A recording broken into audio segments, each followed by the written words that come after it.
In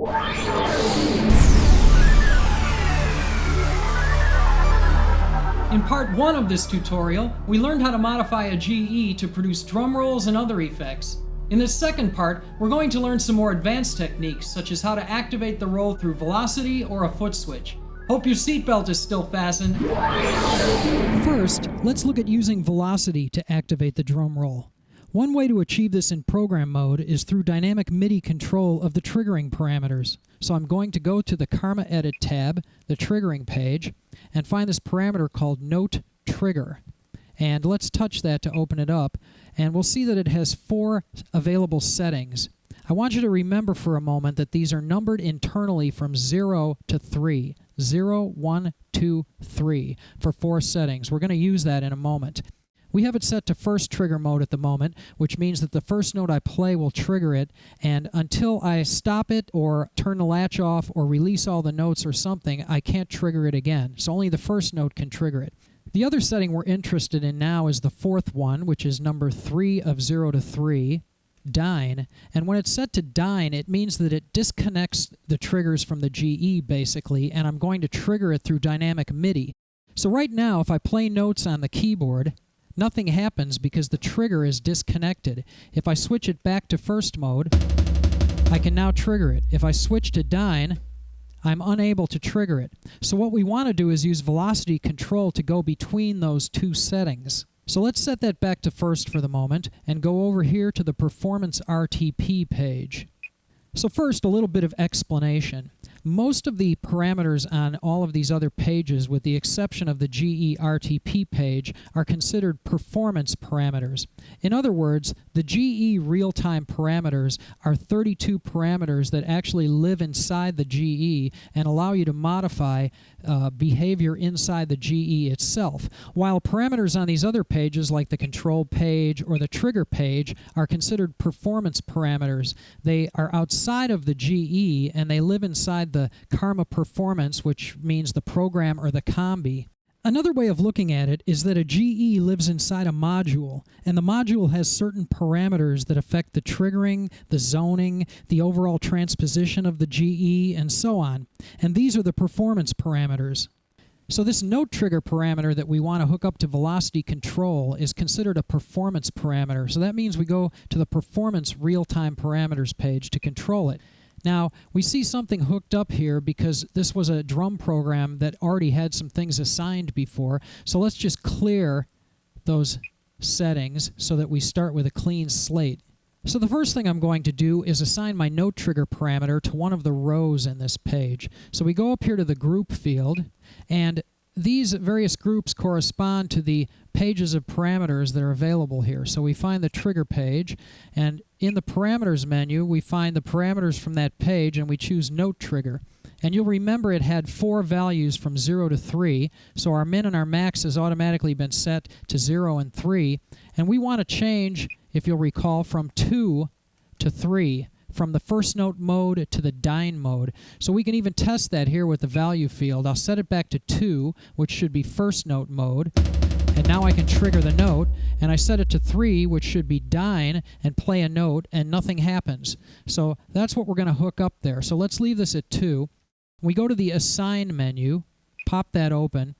What we want to do is use velocity, which is a dynamic MIDI source. So we choose Dynamic MIDI 1. And these 8 dynamic MIDI sources, you'll see, correspond to the 8 rows on the dynamic MIDI page where we're going next. So these 2 things together create a sort of a control matrix that you can route real-time controllers from dynamic MIDI into the Performance RTP page or the GE RTP page. So we'll select Dynamic MIDI 1, and next we'll go to the Dynamic MIDI page. Once again, there appears to be a bunch of settings on here already from the fact that we modified a pre-existing program. So let's just go here and clear these quickly so we can start with nothing assigned, clear the destinations. And so now let's go to our first row. You'll remember I chose Dynamic MIDI 1 in the Performance RTP page. Well, this is Dynamic MIDI 1 here, the first row. So we'll choose as a source velocity. And we're going to set the top where we want it to switch to something high like 115, so that I have to hit the note really hard over a velocity of 115 to get it to trigger the repeated effect. For our destination, we're going to choose RT params control.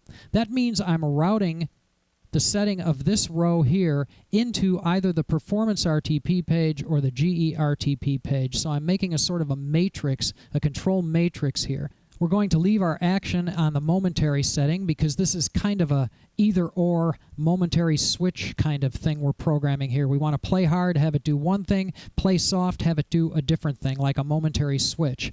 And so now, let's try it. We'll play a note really hard. Nothing happens. We'll play a note really soft, and I get the repeated effect. So what that means is it's actually backwards from the way I want it. So we'll go over here to the polarity setting and make it minus. Now we hit it hard, we get the repeated note. We play it soft, we get nothing. Of course, we really don't want it to be silent when we play soft. What we want is to have it play the regular notes without repeats so we can play a drum beat. And then when we play hard, we get the repeated note effect. So to make that happen, we need to go back to our GE key zones page and turn on the through in zone parameter so that we send through our notes that are in the zone. So now when I play soft, I get the regular drum notes. And when I play hard, I get the repeated effect. So let's assign these to the pads quickly. I'm going to press the chord assign button and do kick, pad 1, chord assign snare, pad 2, chord assign hi-hat, pad 3, chord assign crash, pad 4, chord assign tom, pad 5, chord assign tom, pad 6, chord assign tom, pad 7, chord assign tom, pad 8. So now, let's play it.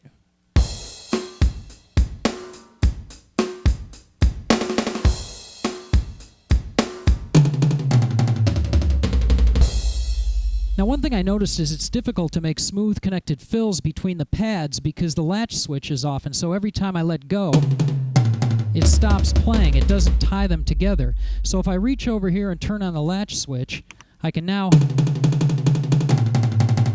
tie them together very nicely.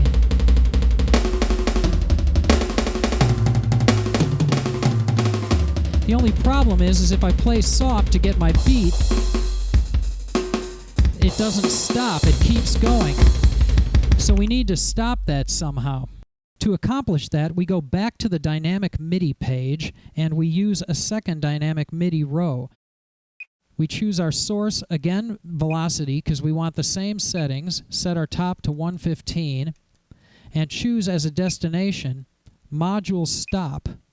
So now, when we play hard, we get the repeated note, and when we play soft, it stops it. So now we pretty much got it all.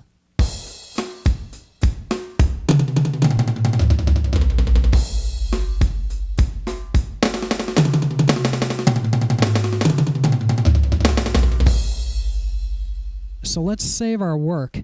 We can just touch the record write button in the sequencer section and then answer OK to the little dialog that comes up on the screen. And now we've saved our changes into the same location that we were editing. Finally, if you find that triggering the roll with velocity is too difficult to control without a huge amount of practice, you can use the same sort of dynamic MIDI assignments to control it in other ways. For example, let's hook up a foot switch instead. I'm going to use the damper pedal since most people will have one of these already plugged into the damper jack, but you could also use a momentary foot switch in the assignable pedal jack. I'm using a very basic momentary switch here as a damper pedal. So we go back to the Dynamic MIDI page, and all we need to do is change our source from velocity to damper on both of the rows that we programmed. And the other thing we need to do is change the polarity from plus to minus on the second row because we want the release of the foot pedal to do the stopping of the module. Now I can play the pads as hard as I want without worrying about triggering the riff, and just step on the foot switch when I want to bring in the roll. And when I release the foot switch, it stops. And that's our finished GE drum roller effect. Of course, that's only the beginning of what you can do, but now you have a foundation for future exploration. I hope you've enjoyed this tutorial. Stay tuned for the next one. Until then, I wish you all good karma.